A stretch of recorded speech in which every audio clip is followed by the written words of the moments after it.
അപ്പോൾ എല്ലാവരും തയ്യാറല്ലേ? ഒരു ചെറിയ അനുഭവം കേട്ടാലോ? ഒരു പേപ്പറിൽ കുറച്ച് വരികളിൽ അയച്ചു തന്നാണ്. എല്ലാവരും പ്രാർത്ഥിക്കുക കേട്ടോ.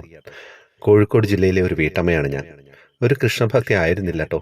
എൻ്റെ ജീവിതത്തിലെ ഏറ്റവും ബുദ്ധിമുട്ടേറിയ സാഹചര്യത്തിലൂടെ കടന്നു പോകുമ്പോൾ കണ്ണൻ എൻ്റെ അടുത്ത് വന്നു. പിന്നീടാണ് കണ്ണൻ്റെ കഥകൾ കേൾക്കാൻ തുടങ്ങിയത്, ഗുരുവായൂരിലെ അനുഭവങ്ങൾ അറിയാൻ തുടങ്ങിയത്. എൻ്റെ അനുഭവം പറയാം. എൻ്റെ മകന് ഒരു പരീക്ഷയുണ്ടായിരുന്നു.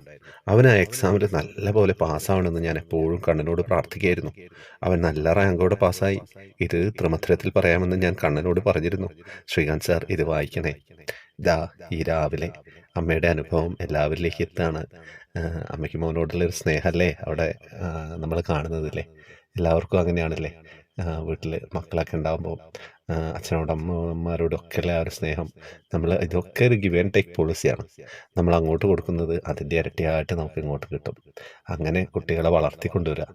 അപ്പോൾ നല്ലൊരു അനുഭവം തന്നതിന് അമ്മയ്ക്ക് നന്ദി.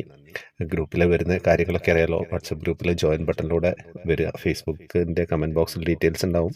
യൂട്യൂബിൻ്റെ യൂട്യൂബ് ജോയിൻ ബട്ടണിലൂടെ വരിക. കുറേ കാര്യങ്ങളൊക്കെ ഉണ്ട്. കുറേ സമ്മാന പദ്ധതികളും കാര്യങ്ങളൊക്കെ ഉള്ളൊരു ഗ്രൂപ്പാണ്. ഹരേ കൃഷ്ണ.